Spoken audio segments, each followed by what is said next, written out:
Aujourd'hui, nous sommes là pour vous présenter la deuxième partie de l'histoire de l'homme concernant les péchés. Et nous allons vous présenter la deuxième partie. Frère Marc, bonsoir. Bonsoir, frère Samuel. Est-ce que vous vous portez bien? Très bien, par la grâce de Dieu. D'accord, merci beaucoup. Aujourd'hui, nous sommes là pour présenter à nos chers publics et à nos abonnés, effectivement, la deuxième partie de la vidéo Histoire de l'homme. Donc, nous sommes puisque dans la première partie, vous avez parlé de l'histoire de l'homme, vous avez abordé le sujet sur le péché. Voilà, le péché commis par Adam et Ève. Et voilà, nous voilà sur la deuxième partie, et si possible, vous aussi nous éclairer. Merci bien. Nous avons commencé l'histoire de l'homme la dernière fois. Et comme tu l'as si bien dit, nous avons parlé de la nature de l'homme en fait. Et nous avons découvert à travers les Écritures que l'homme était foncièrement mauvais. Je me rappelle quand j'étais en terminale, en philosophie, on nous donnait souvent un devoir en philosophie. Et il y avait deux thèses contradictoires, la thèse et l'antithèse. Voilà. Il y a quelques-uns, j'ai oublié les noms, quelques-uns qui disent que l'homme n'est bon. C'est la société qui le corrompt. Il y a une autre tendance qui dit que l'homme n'est mauvais, mais que c'est la société qui le rend bon. Ils disent que le deuxième cas soutient que l'homme qui est né mauvais peut se rendre bon en s'intégrant dans la société. Alors que la première tendance dit que l'homme n'est bon, alors que c'est la société qui le corrompt. Mais qu'en dit la Bible? Parce que toutes ces choses-là, ce sont des hommes, des philosophes qui ont pensé, des penseurs qui ont dit ces choses-là. Qu'en dit la Bible? La Bible nous fait savoir, d'après ce qu'on a vu, que depuis Adam, depuis la chute d'Adam, l'homme n'est mauvais. Depuis la chute d'Adam, l'homme n'est mauvais. Et la Bible ne nous dit pas non plus que c'est la société qui le rend bon. Parce que l'homme n'est mauvais, et quand il grandit dans la société. Et nous allons voir dans quelques minutes que même la société ne peut pas rendre l'homme bon. Du coup, cette tendance philosophique-là, tous les deux sont sur le mauvais chemin. Dans le psaume 51, par exemple, le psaume 51, on va lire. Le psaume 51, le verset 7. Ici, c'est le roi David qui parle, un des inspirés de l'Éternel Dieu.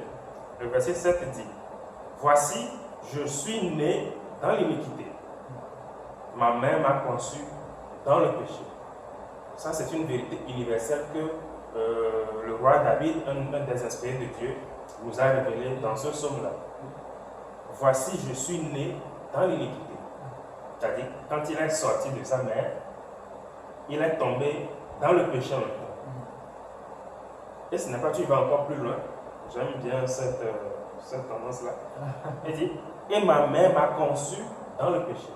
Quelqu'un pourrait dire: bon, puisqu'il a dit je suis né dans l'iniquité, cela voudrait dire que quand il était dans le ventre de sa mère, il était bon. Mais lui-même il dit que ma mère m'a conçu dans le péché. Maintenant, on va un peu jouer sur les mots. Qu'est-ce que la conception? Que veut dire conçu? Que veut dire naître? Et que veut dire conception? La naissance, c'est quand tu sors du ventre de ta mère, du sein de ta mère. Mais la conception, c'est quand les deux gamètes, mâle et femelle, se rencontrent et forment la zygote, l'œuf.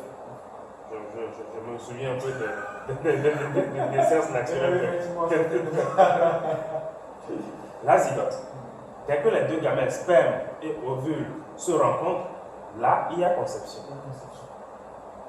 Dès que ce truc-là se produit, l'être vivant, sous forme d'œuf qui se forme, est déjà pécheur.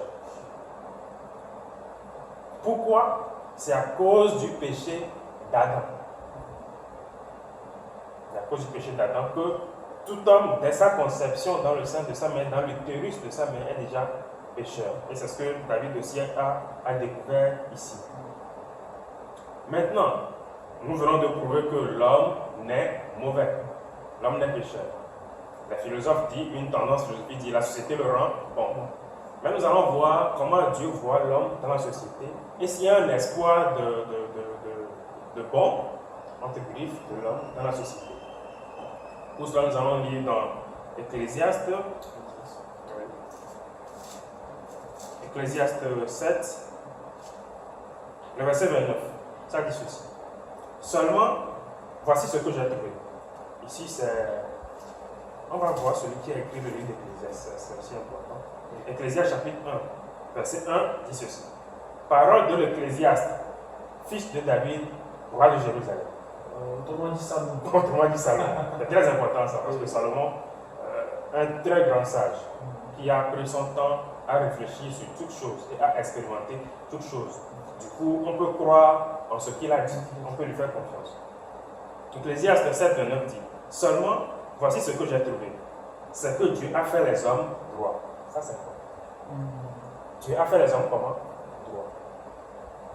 Quand Dieu a créé Adam et Ève dans Genèse 1, le 6e jour, le verset 26 de Genèse 1 dit, faisons l'homme à notre image, à notre ressemblance. Dieu est comment? Dieu est bon. Dieu est amour, Dieu est parfait. Du coup, l'homme premier, Adam, dans son état originel, était bon et parfait. Et le dernier verset de Genèse 1 dit, et Dieu trouva que tout ce qu'il fit était bon. C'est pour cela que l'Ecclésiaste de Salomon dit ici, Dieu a fait les hommes droits. Mais qu'est-ce qui s'est passé? Il continue en disant, mais ils ont cherché beaucoup de détours. Dieu a fait les hommes droits, mais les hommes ont cherché beaucoup de détours. Qu'est-ce que ça veut dire? Ça s'est passé en Éden en fait. Dieu a fait les hommes droits, ils étaient parfaits, ils ne manquaient de rien. Mais le serpent est venu dire à la femme que si tu manges ce fruit-là que Dieu leur a défendu, vous serez comme Dieu lui-même. Du coup, l'homme, la femme a pris, l'homme en général, ils ont pris un détour pour pouvoir atteindre le niveau suprême de la divinité. Ce qui ne leur était pas donné en fait. Dieu les a fait droits, mais eux ils ont cherché des détours pour s'égaler à Dieu. D'où leur chute. Et d'où la nature pécheresse que nous héritons d'eux. Maintenant, voilà que Dieu se retrouve avec des individus, des hommes sur la terre qui se multiplient, mais qui ignorent le problème qu'ils ont avec lui. En médecine, ce n'est pas en médecine, mais on dit souvent que toute maladie bien diagnostiquée est à moitié guérie. C'est-à-dire que tu souffres de quelque chose, tu souffres de plusieurs symptômes, mais on ne sait pas de quoi tu souffres, il est impossible de te guérir. Mais si on arrive à diagnostiquer ta maladie, alors là, le médecin saurait quel produit t'appliquer pour que tu guérisses vite. C'est pour cela qu'on dit toute maladie bien diagnostiquée est à moitié guérie. Donc, il faut que Dieu passe par un moyen pour faire comprendre à la race humaine qui est sur cette terre qu'il a un problème. L'homme devait comprendre qu'il y a quelque chose en lui qui met une séparation entre lui et Dieu. Alors, qu'est-ce que Dieu devait faire? Dieu a créé les hommes droits. Dieu a un standard, Dieu a un niveau de vie. Et l'homme, au départ, était à ce niveau-là. Mais ils sont passés par des détours, ils ont chuté. Du coup, il faut que Dieu montre à l'homme le standard qu'il avait avant. Que l'homme lui-même avait, mais que Dieu toujours a. Afin que l'homme par lui-même puisse réaliser qu'en fait, il n'est plus au niveau qu'il avait été. Ou bien qu'il n'est pas au niveau de Dieu. Qu'il ne peut pas marcher selon le standard de Dieu. Comme ça, l'homme réaliserait qu'il a un problème et il cherchera la solution à ce problème. Je ne sais pas si tu me suis un peu, c'est un peu complexe. C'est un peu complexe, c'est pas si facile à cerner. Quand on va dans Acte 17, juste pour appuyer ça là. Acte 17,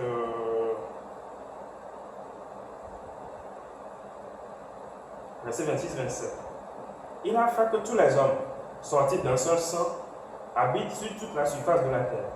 ayant déterminé la durée des temps et les bornes de leur demeure. Il a voulu qu'il cherche le Seigneur et qu'il s'efforce de le trouver en tâtonnant, bien qu'il ne soit pas loin de chacun de nous. C'est l'apôtre Paul qui parle. Donc Dieu a fait que les hommes puissent le chercher. Comment? En leur montrant son standard. Et en demandant à l'homme de suivre son standard divin. Et l'homme, incapable de le suivre, saura qu'il a un problème avec Dieu. Et quel est ce standard divin-là? C'est la loi qui ont été données à Moïse sur le mont Sinaï. Dieu préparait, Dieu avait un plan. Dès que l'homme a chuté, Dieu avait un plan pour racheter l'homme. Dieu n'est pas un magicien, ça il faut qu'on se le mette dans la tête, Dieu n'est pas un magicien. Il a un plan qu'il suit scrupuleusement. Et ce plan-là incluait de faire l'homme réaliser son état de péché. C'est pour cela que la loi a été donnée aux enfants d'Israël. On peut voir ça dans Exode.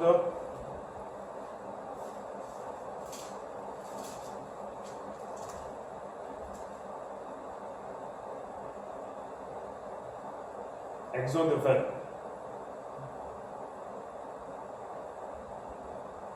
Exode 20, il dit ceci. Alors Dieu prononça toutes ces paroles en disant: Je suis l'Éternel ton Dieu, qui t'a fait sortir du pays d'Égypte, de la maison de servitude. Et là, il commence par énumérer les lois. Tu n'auras pas d'autre Dieu devant ma face. Tu n'auras pas d'autre Dieu devant ma face. Posons-nous la question. N'avons-nous pas d'autre Dieu devant la face de Dieu? Est-ce que c'est Dieu seul qui est le seul Dieu dans notre cœur? Quelqu'un pourra dire que lui il ne sert pas d'autres idoles et tout.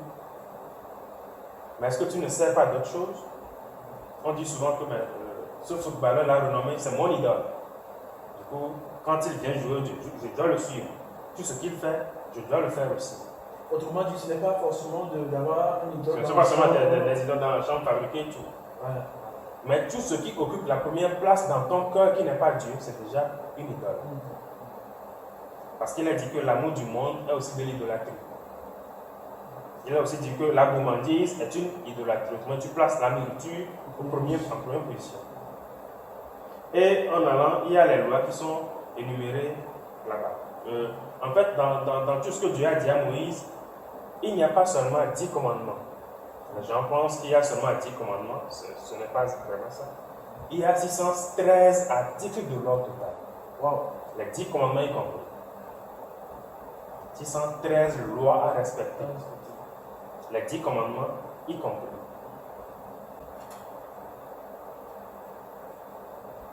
Les 10 commandements y compris. On va sauter un peu les étapes. Le verset 12 dit: Honore ton père et ta mère, afin que tes jours se prolongent dans le pays que l'Éternel ton Dieu t'a donné. Honore ton père et ta mère. Toi qui me regardes, est-ce que tu honores ton père et ta mère? Est-ce que tu as toujours honoré ton père et ta mère? N'as-tu jamais désobéi à tes parents? Parce que tu as une fois désobéi à tes parents, cela voudra dire que tu es loin de Dieu. Que tu ne peux pas suivre le standard de Dieu. Et c'est un signe révélateur de la nature pécheresse qui est en toi. Parce que l'homme pêche parce qu'il est pécheur. Le verset suivant dit: Tu ne tueras point. On va en parler de ça quelques minutes plus tard. Tu ne commettras point d'adultère. Ça là aussi. Quelqu'un pourrait dire: Moi je n'ai jamais tué, mais Dieu merci. Un autre pourrait dire: Moi je n'ai jamais commis d'adultère, Dieu merci. Et on va voir ce que Jésus, Dieu fait chair, en dit. Tu ne déroberas point. N'as-tu jamais volé? N'as-tu jamais volé le stylo de ton camarade dans l'école? Moi, je me souviens très bien, je ne mens pas, Dieu m'en est témoin. Quand j'étais au CE2, il y avait une fille, Malvina, son nom, au CE2, je me souviens très bien. Je ne sais plus comment, mais j'ai pris, je n'avais pas d'argent, je ne sais pas pourquoi ce jour-là. Mais elle avait 100 francs sous son banc et je l'ai pris. Ah!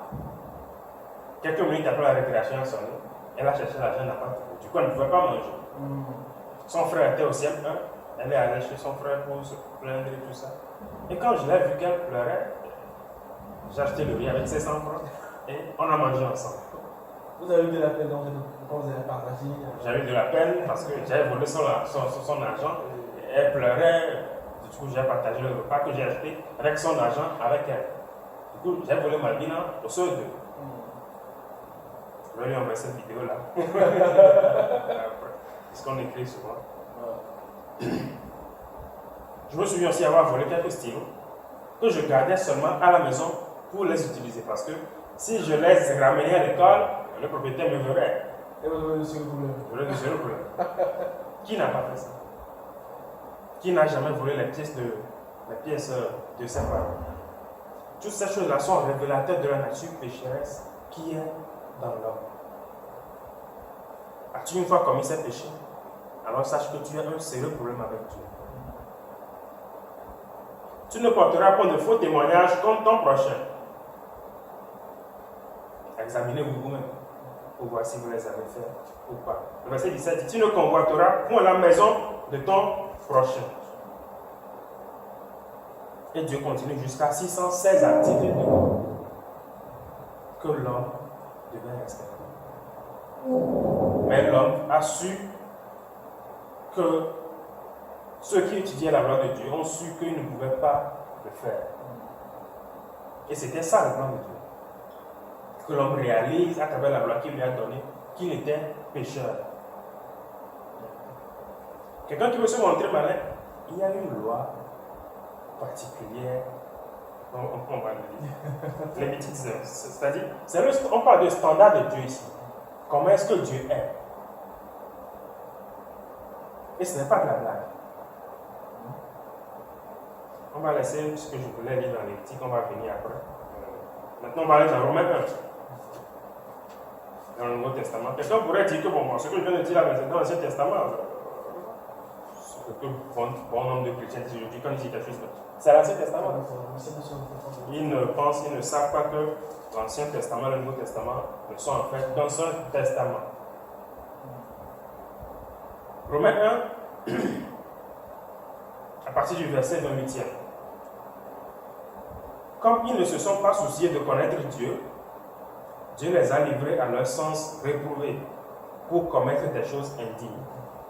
Comme l'homme ne s'est pas soucié de Dieu et qu'il a choisi le péché depuis Adam, du coup, Dieu a fait quoi? Dieu les a livrés à leur sens réprouvé. Et quel est ce sens réprouvé-là? C'est la nature pécheresse. Et à cause de cette nature pécheresse-là, ils sont remplis de tout ce qui va suivre. Le verset 29 dit, étant remplis de toute espèce d'injustice. Pendant que je vais lire, examinez-vous vous-même pour voir si vous êtes dans ce cas-là ou pas. Si vous n'avez pas commis ce péché-là au moins une fois dans votre vie, ou pas. Étant remplis de toute espèce d'injustice, de méchanceté, de cupidité, de malice, plein d'envie, de meurtre, de querelle, de ruse, de malignité, rapporteurs, médisants, impies, arrogants, hautains, fanfarons, ingénieux au mal, rebelles à leurs parents, dépourvus d'intelligence, de loyauté, d'affection naturelle, de miséricorde. Et voilà le jugement de Dieu. Et bien qu'ils connaissent le jugement de Dieu, déclarant digne de mort ceux qui commettent de telles choses, qu'est-ce que Dieu nous dit? Tout ce que je viens de dire là, Romains 1, 28 à 32, tu peux le lire chez toi. Si tu as commis une seule fois dans ta vie une seule de ces choses-là, tu es déclaré digne de mort. Et quand la Bible parle de mort, la Bible parle de l'enfer, les temps de feu. C'est ça la condition de l'homme. C'est ce que l'homme doit savoir. C'est ça le diagnostic que la Bible pose de l'état de l'homme. L'homme est pécheur foncièrement. L'homme est pécheur par nature, l'homme est pécheur par action. Quelqu'un pourrait dire, moi j'essaie de ne pas pécher, Dieu même sait que je m'efforce de ne pas pécher. C'est bien. Moi je n'ai rien à dire. Si c'était moi, cousin, tu t'efforces bien. Non mais bravo. Mais qu'est-ce que Dieu en dit? C'est le standard de Dieu. Dieu est triplement saint. Autrement dit, il ne peut voir aucune souillure. Qu'est-ce que Dieu en dit? On peut le voir dans le livre de Jacques.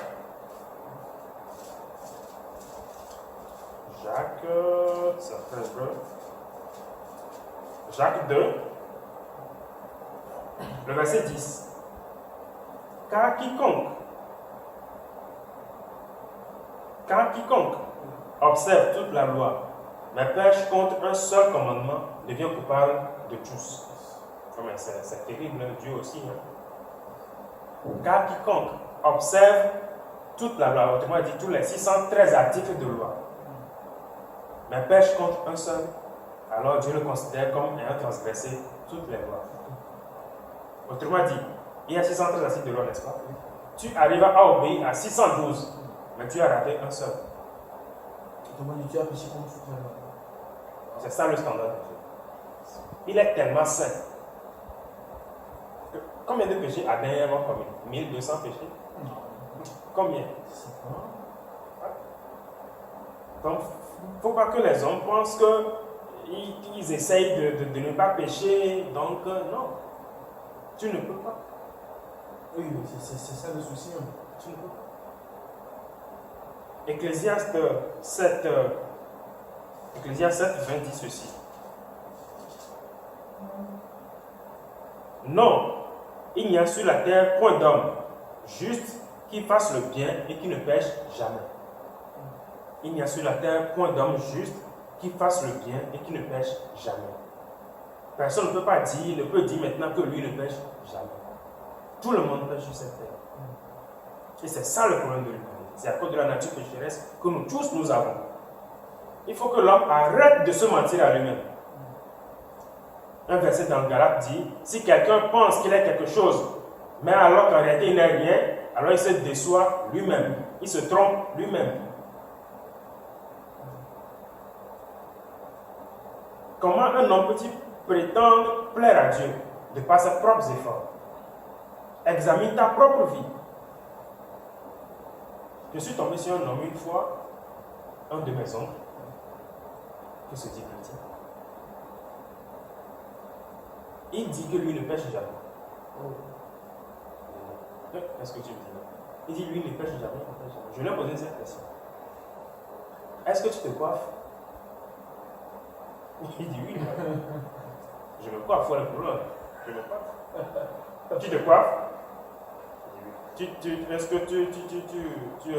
tu coiffes tes barbes, tu limites tes barbes et tu dis oui? Tu es sûr? Il dit oui, ok.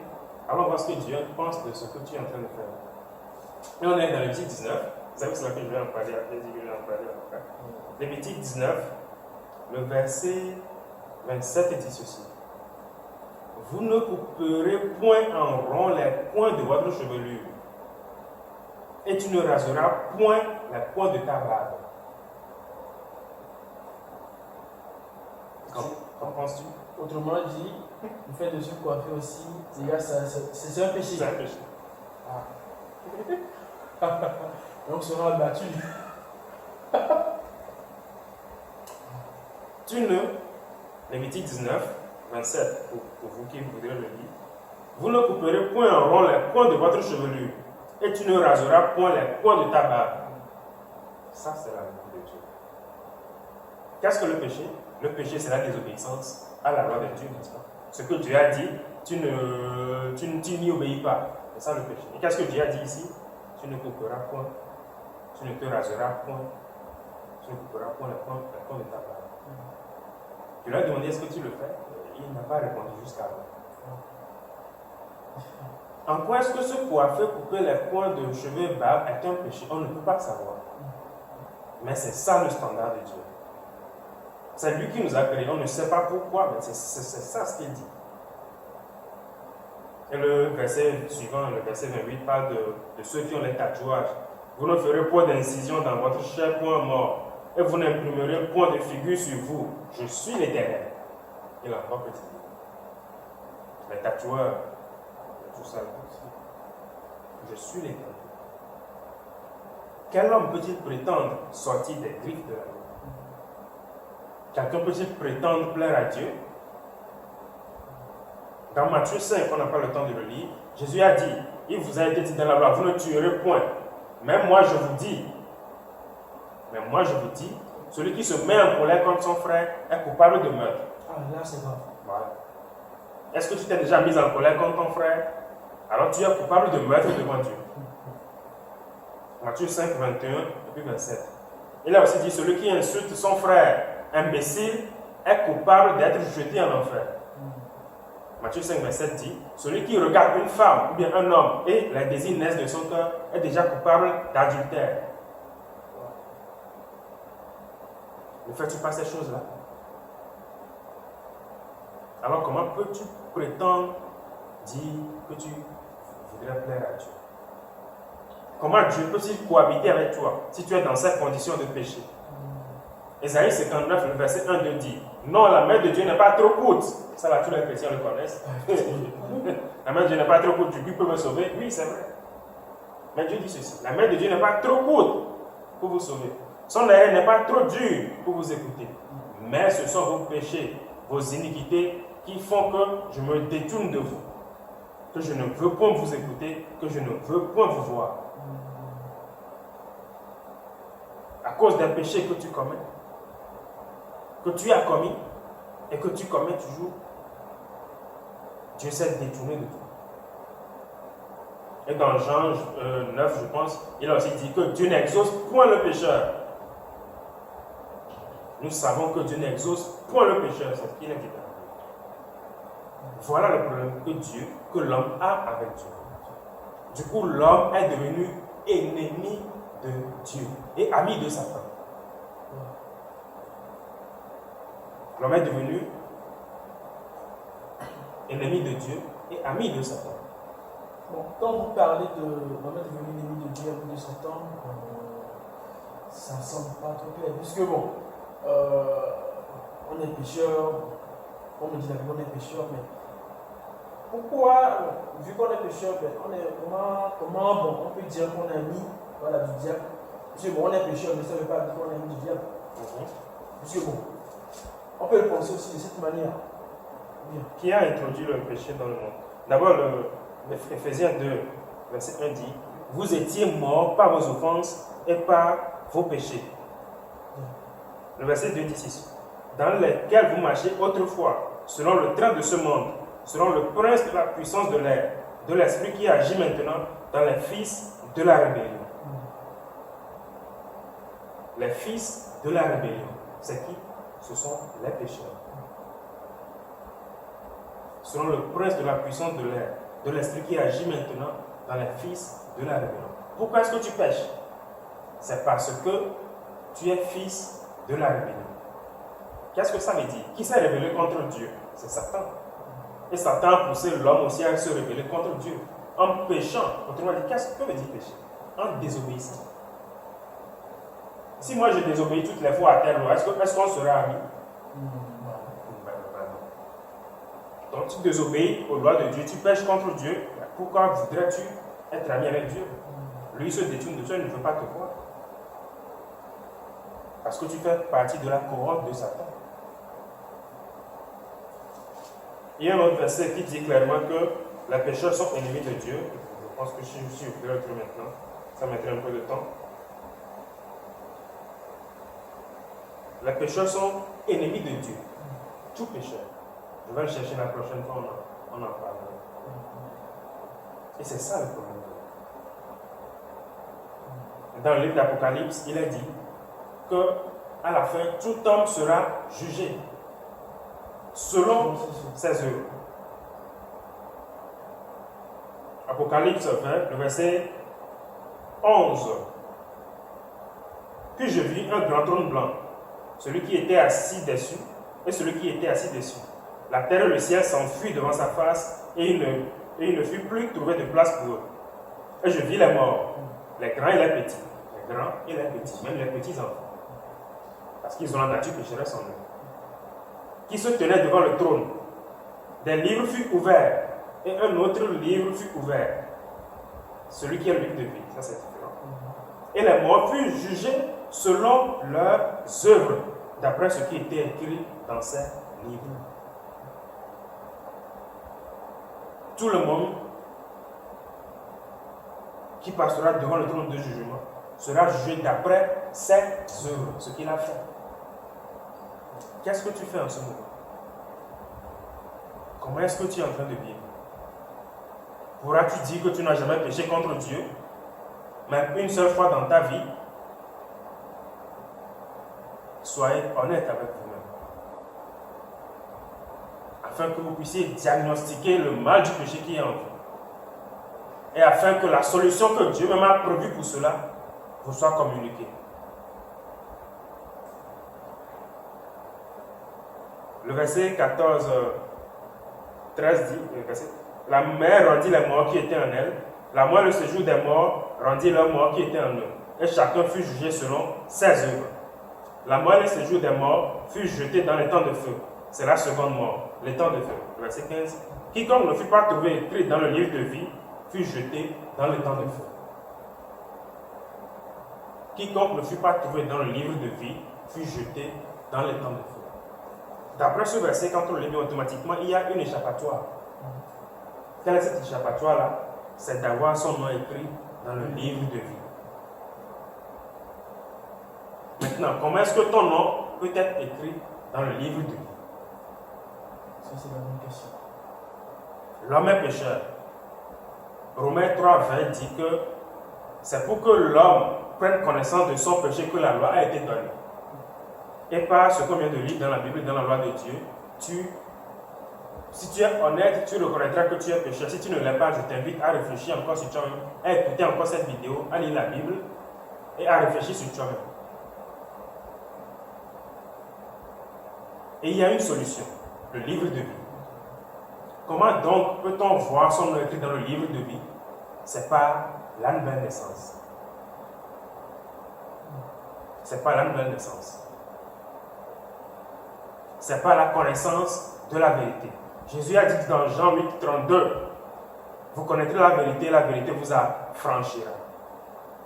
Souvent on dit ça pour dire que bon, je serai affranchi de la situation financière mauvaise que tu passes. La vérité vous affranchit de la nature pécheresse qui est en vous. C'est pour cela Osée 4,6 dit, mon peuple périt faute de connaissance. Connaissance de quoi? De la vérité. Qu'est-ce que la vérité alors? La réponse que Pilate a posée à Jésus, il n'a pas eu de réponse. Qu'est-ce que la vérité? Connais-tu la vérité pour sûr? Jésus a dit, à moins de naître de nouveau, tu ne peux entrer dans le royaume de Dieu. Comment peut-on naître de nouveau? Es-tu né de nouveau? Dans Matthieu 7, 21, 22, il a dit, seulement ceux qui ont fait la volonté de mon Père iront dans son royaume. As-tu fait la volonté de mon Père? Qu'est-ce que la volonté de mon Père?